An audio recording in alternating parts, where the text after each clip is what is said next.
Let's now bring you up to speed on Cyclone Tauktae, which has impacted several states. We had reported yesterday how it had killed almost 3 to 4 people in Kerala and also several people in Karnataka, particularly in Shivamogga, Chikmagaluru and South Karnataka. And now let us tell you how the cyclone is actually moving.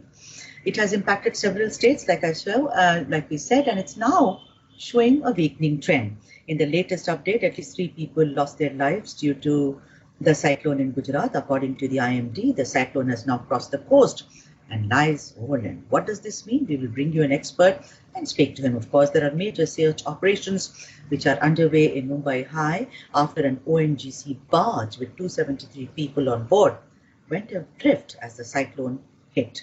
The cyclone also has caused damage in parts of Gujarat and led to heavy rainfall in the area. Several places in Uttar Pradesh and Rajasthan are also likely to witness heavy rainfall all during the day. I'm now being joined to speak about Cyclone Tauktae by Roxy Mathew Koll, who's joining us and who's from the IIMT. Mr. Koll, can you hear me? Yes, I can hear you well and fine, Sudha. Thanks for calling me for this discussion. Good afternoon, and so good to hear that chirpy, cheery sound. I mean, considering we are now surrounded by only bad news. Hope you're staying safe. Let me ask you, and you have to correct us because you're the expert. As of now, what is the status of Cyclone Tauktae? Well, as of now, cyclone after the landfall has been weakening rapidly. So as it goes inward inside Gujarat, the Cyclone Tauktae has been weakening rapidly and the impact is gradually reducing. But the important fact that we are seeing from satellite images and our data shows that the clouds are curving all over North India, probably resulting in rains and activity in the next couple of days. So that is what we have to watch ahead. So, and it seems that it's really, yeah. And also, Roxy, what I was reading was that, it has behaved in a peculiar fashion. First, it was said to be going at a pace that is expected of a cyclone. And then suddenly there is kind of ups and downs in this. And would you like to explain if that is true? And if so, why, Roxy? Yeah, exactly. In fact, Cyclone Tauktae intensified rapidly. I mean, that was a challenge for forecasters and people on ground as well. So generally, cyclones take a long time to take that energy from the ocean. Cyclones draw their energy from the warm waters below, whether it is Arabian Sea or Bay of Bengal. Now that the Arabian Sea has warmed much more than earlier, thanks to global warming, it is pumping more energy for these cyclones. So as a result, the Cyclone Tauktae intensified from a very weak category cyclone to a extremely severe cyclone close to Mumbai in less than 24 hours. Now that's what we call rapid intensification, and that's a result of ocean warming thanks to climate change. Yes, I read what you had actually, where you were quoted, Roxy, about how global warming is impacting even Mother Nature's both fury and benevolence. Now, I know it may sound very silly to ask, but as of now, even as we speak, Roxy, do you think that the cyclone is, moving at its own speed? However, there is not going to be major devastation. It's because of our monitoring systems and the way the respective states have handled the situation, Roxy. Yeah, exactly. India did a fantastic job in dealing with cyclone, despite the fact that we are reeling under COVID, right?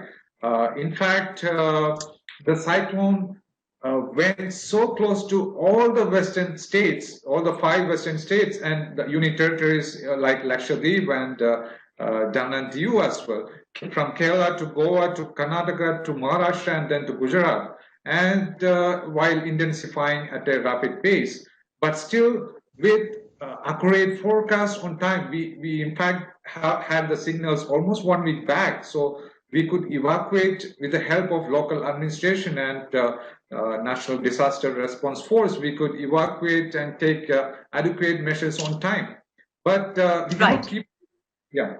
Go on, Yeah. We cannot keep evacuating people, I mean, waiting for forecast every year and evacuating people every year, right? I mean,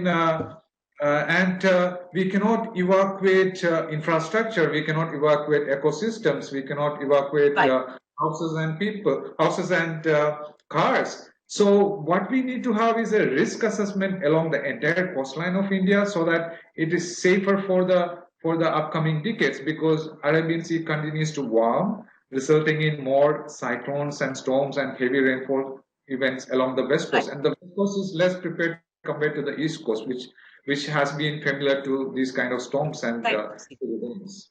Right, Roxy, and thank you so much for joining us on this broadcast. And, let me now go across to my colleague Rickson and, understand what is the ground situation in Kerala and also border areas of Karnataka. Rickson, hi, can you hear me?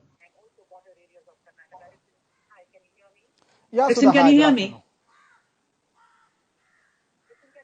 Yes, I can hear you. I can hear you.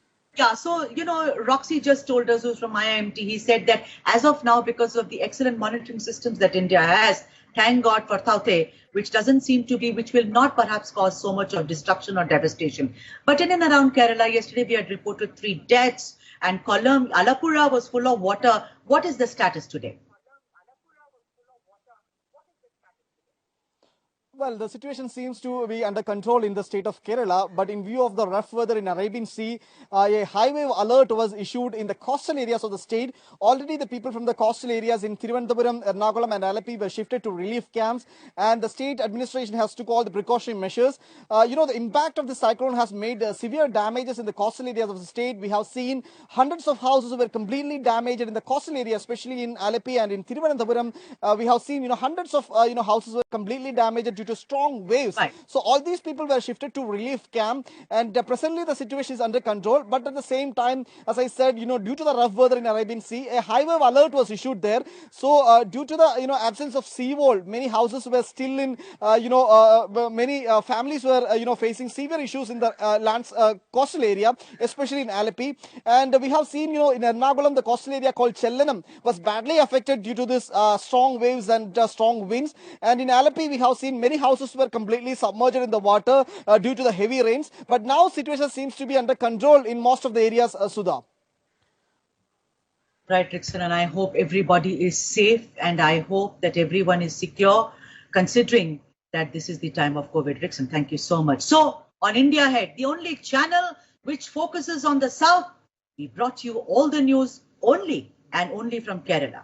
That is KK Shailaja, not to be included in the new cabinet of Pinarayi Vijayan, is now Chief Whip. MD Rajesh will be the speaker. About stranded Malayali workers in Nagaon in Assam, how the police department of both Assam and Kerala are now working closely to see that they get back home. And of course, Cyclone Tauktae, which thankfully has not wreaked major havoc in Kerala and of course also in Karnataka. Thank you for watching. Keep watching India Ahead for all the news and updates on South India and of course the entire country.